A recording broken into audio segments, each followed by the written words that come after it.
Selamat pagi Bapak Ibu Saudara yang kasih dalam Tuhan, salam sejahtera di dalam Tuhan kita Yesus Kristus.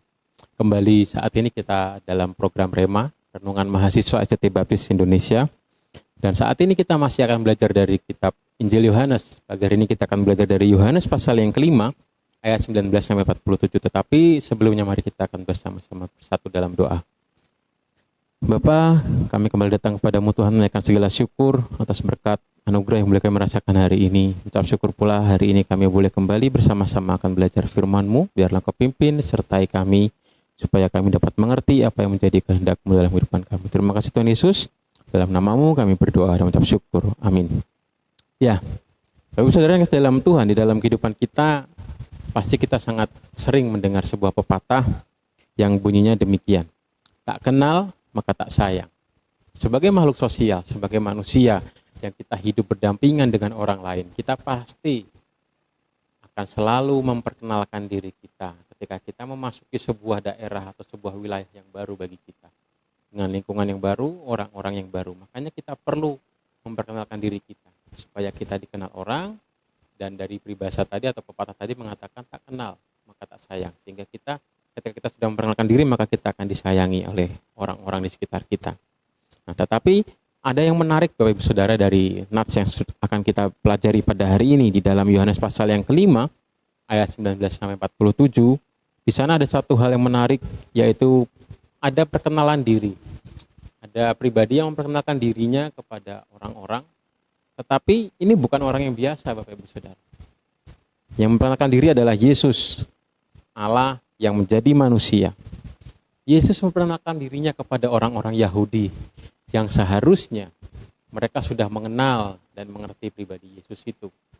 Karena pasti sampai saat itu ketika Yesus ada di dunia melayani, pasti ada banyak pembelajaran, ada banyak pengajaran dari para guru-guru agama Yahudi.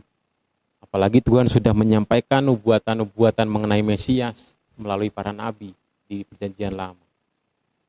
Seharusnya mereka sudah mengerti pribadi Mesias itu di dalam Yesus Kristus. Tetapi dari nats yang kita akan pelajari, di sana dapat kita lihat bagaimana yang terjadi adalah justru sebaliknya. Mereka tidak mengenal Yesus. Mereka tidak menerima ketika Yesus melakukan sebuah mukjizat yang menyatakan dirinya. Bahkan mereka berencana membunuh Yesus. Karena kan Yesus melakukan mukjizat di hari Sabat, dan juga dia menyebutkan bahwa Allah adalah Bapanya sendiri. Mereka berpikir bahwa dia menghujat Allah, menyamakan dirinya dengan Allah. Tetapi di sini Tuhan Yesus justru memperjelas, menyatakan dirinya kepada mereka, kepada orang-orang Yahudi yang seharusnya percaya tetapi memilih tidak percaya. Dari nats yang kita akan pelajari di dalam Yohanes 5 ayat 19-47, setidaknya ada 3 hal yang Yesus sampaikan mengenai dirinya. Yang pertama, Bapak Ibu Saudara dalam Tuhan, Yesus mengerjakan apa yang Bapa kerjakan. Dalam ayat yang ke-19 dikatakan, maka Yesus menjawab mereka, katanya, Aku berkata kepadamu, sesungguhnya anak tidak dapat mengerjakan sesuatu dari dirinya sendiri, jikalau ia tidak melihat Bapa mengerjakannya. Sebab apa yang dikerjakan Bapa, itu juga yang dikerjakan anak. Nah, menarik Bapak Ibu Saudara yang dalam Tuhan. Di dalam kehidupan kita sebagai anak manusia, kita pun seringkali seperti ini, bukan? Kita ketika melihat orang tua kita melakukan sesuatu, pasti akan menirunya, pasti akan mencontohnya, meneladaninya. Demikian juga Yesus. Dia adalah anak Allah. Dia hidup dengan meneladani apa yang Allah kerjakan. Dia mencontoh Allah di dalam setiap karyanya, dalam setiap pekerjaannya yang Allah kerjakan. Bahkan di dalam ayat yang ke-20, segala sesuatu diberikan kepada Yesus. Bahkan Allah mempercayakan pekerjaan-pekerjaan yang lebih besar kepada Yesus. Ayat 20 berkata demikian, sebab Bapa mengasihi anak dan ia menunjukkan kepadanya segala sesuatu yang dikerjakannya sendiri. Bahkan ia akan menunjukkan kepadanya pekerjaan-pekerjaan yang lebih besar lagi daripada pekerjaan-pekerjaan itu. Sehingga kamu menjadi heran. Sehingga dalam hidup pelayanan Yesus melakukan segala sesuatu yang Allah percayakan kepada dirinya. Bahkan tadi dikatakan Allah mempercayakan pekerjaan-pekerjaan yang lebih besar Yesus akan melakukan banyak hal yang mungkin itu tidak masuk di akal manusia. Sehingga manusia akan terheran-heran oleh kuasanya dan melalui pekerjaan yang Yesus lakukan.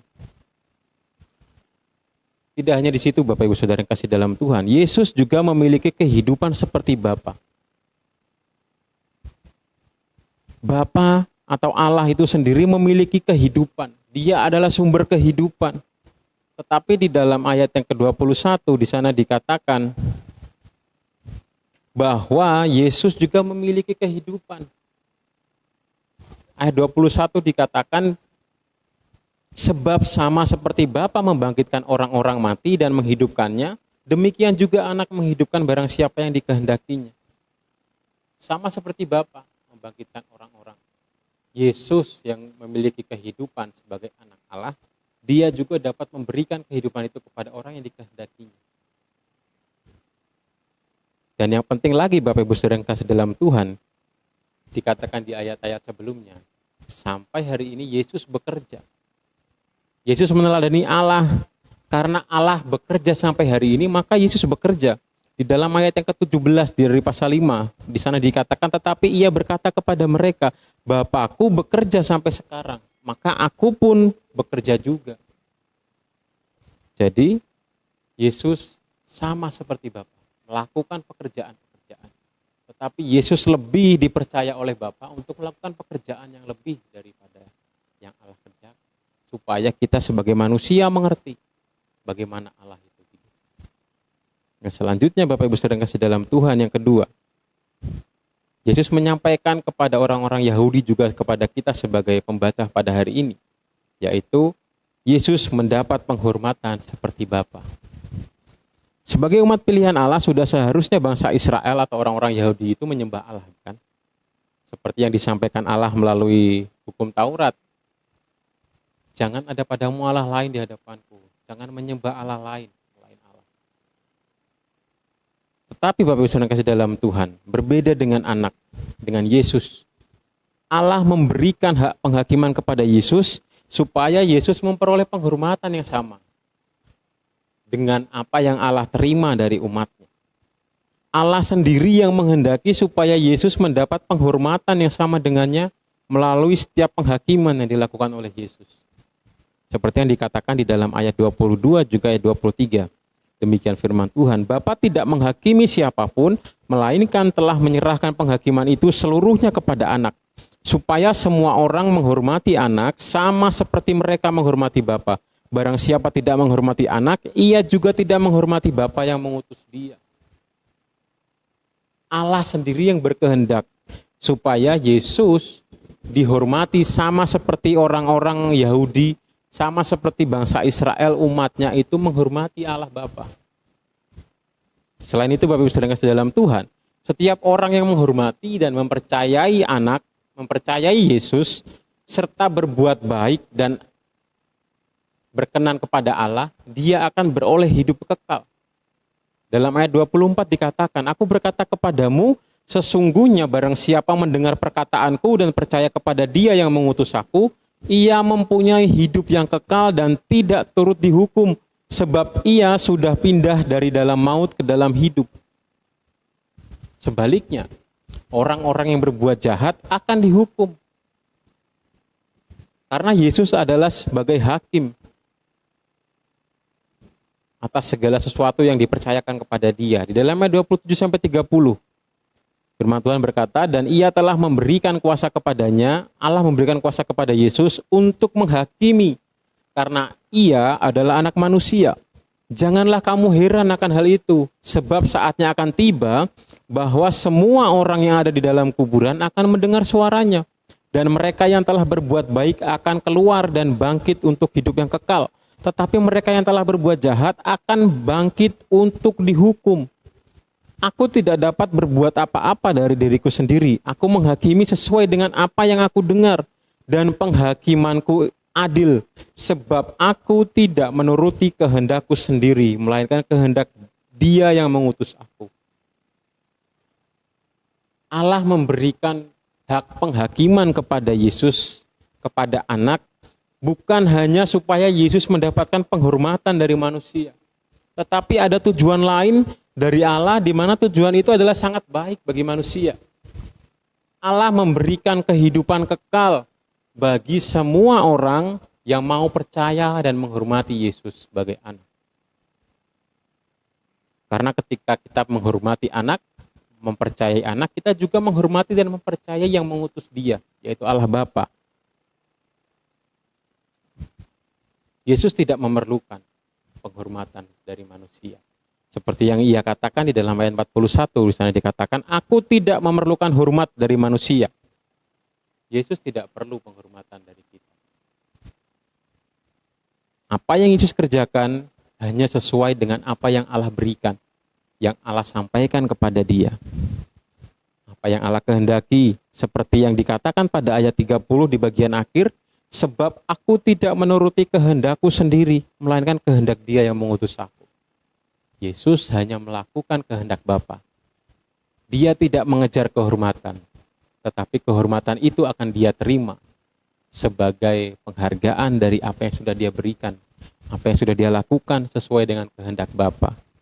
Yang ketiga, Bapak Ibu saudara yang dalam Tuhan, yang Yesus sampaikan mengenai dirinya adalah Yesus diutus oleh Bapa. Dalam ayat 37 dikatakan, Bapa yang mengutus aku, dialah yang bersaksi tentang aku. Kamu tidak pernah mendengar suaranya, rupanya pun tidak pernah kamu lihat. Allah mengutus Yesus sendiri, anak, kepada dunia untuk melakukan pekerjaan-pekerjaan yang sudah Allah tentukan sebelumnya kepada Yesus. Bahkan disampaikan bahwa Allah Bapa sendiri bersaksi mengenai dia. Dikatakan tadi dalam ayat 37, dialah yang bersaksi tentang aku. Kalau kita melihat di 3 kitab Injil lainnya, di dalam Matius, di dalam Markus, di dalam Lukas, disampaikan bahwa ketika Yesus dibaptis, ketika Yesus menerima pengurapan, Allah berbicara sendiri kepada dunia. Bahwa dia berkata, inilah anakku yang kukasihi, kepadanya lah aku berkenan. Allah sendiri yang memberi kesaksian bahwa Yesus adalah anaknya. Dan dia berkenan kepada anak itu, pada Yesus. Mungkin kalau yang bersaksi manusia atau yang bersaksi orang itu sendiri, kita bisa tidak percaya. Tetapi di sini yang bersaksi adalah Bapa, Allah itu sendiri. Allah bersaksi bahwa Yesus adalah anaknya dan dia berkenan kepada anak itu. Jadi bagaimana kita bisa menyangkal ketika Allah sendiri yang bersaksi tentang Yesus? Kita tidak boleh lagi meragukan.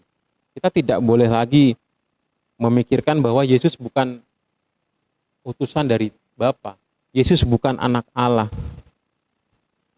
Tetapi ketika Allah sendiri yang sudah mau bersaksi untuk Yesus, seharusnya kita dan juga orang-orang Yahudi saat itu sudah mengerti siapa Yesus itu. Karena dalam kitab Perjanjian Lama saat itu dan saat ini yang sudah kita miliki di dalam Alkitab yang ditulis oleh para nabi, bahkan kitab Taurat yang ditulis oleh Musa, banyak menyampaikan mengenai nubuatan tentang Yesus. Banyak menyampaikan mengenai hal-hal yang Mesias akan kerjakan, yang mengutarakan bagaimana sifat Mesias, bagaimana kehidupan Mesias selanjutnya. Akan tetapi, justru orang-orang Yahudi itu masih memilih untuk tidak percaya. Mereka tidak mengenali Yesus sebagai Mesias. Seperti dikatakan oleh Yesus di dalam ayat yang ke-39-40, demikian firman Tuhan, kamu menyelidiki kitab-kitab suci sebab kamu menyangka bahwa olehnya kamu mempunyai hidup yang kekal. Tetapi walaupun kitab-kitab suci itu memberi kesaksian tentang aku, namun kamu tidak mau datang kepadaku untuk memperoleh hidup itu. Dilanjutkan dalam ayat 46 dan 47, sebab jikalau kamu percaya kepada Musa, tentu kamu akan percaya juga kepadaku, sebab ia telah menulis tentang aku. Tetapi jikalau kamu tidak percaya akan apa yang ditulisnya, bagaimanakah kamu akan percaya akan apa yang kukatakan? Allah sudah menyampaikan melalui para nabi, melalui Musa, melalui penulis kitab-kitab Perjanjian Lama. Dan itu seharusnya sudah membuat orang-orang Yahudi saat itu mengerti dan mengenal Yesus. Pertanyaannya saat ini adalah, sudahkah kita sebagai orang-orang percaya di zaman ini. Mengenal dengan benar dan percaya betul bahwa Yesus adalah Mesias yang saat itu dinantikan oleh orang-orang Yahudi, yang datang ke dunia untuk menebus kita semua umat manusia dari hukuman dosa. 3 hal tadi yang disampaikan Yesus seharusnya sudah membuat kita mengerti, membuat kita mengenal siapa Yesus itu, siapa Mesias itu. Dan sudahkah kita mengenal dengan benar Yesus yang mau datang ke dunia, anak Allah yang mau meninggalkan kealahannya untuk menjadi juru selamat kita, menggantikan kita mati di atas kayu salib. Amin. Mari kita berdoa untuk mengucap syukur atas pimpinan Tuhan dalam pembelajaran kita saat ini. Bapak mengucap syukur untuk berkat anugerah yang boleh kami rasakan pagi ini Tuhan dalam pembelajaran kami. Mengucap syukur Engkau sudah menyatakan dirimu kepada kami. Biarlah kami mau terus belajar untuk mengerti, mengenal Engkau secara pribadi sebagai Tuhan dan Juru Selamat kami, dan supaya dalam kehidupan kami tidak ada lagi keraguan mengenai Engkau sebagai Juru Selamat kami. Terima kasih Tuhan Yesus, Kau berkati setiap pemirsa yang menyaksikan tayangan ini supaya dapat semakin mengerti, semakin mengenal Engkau dengan baik dan benar. Terima kasih Tuhan Yesus, dalam nama-Mu kami berdoa dan ucap syukur. Amin. Terima kasih, Tuhan Yesus memberkati. Kau bersamaku, Kau lebih tahu yang terbaik bagiku, Kau lebih sanggup pulihkan hidupku. Ku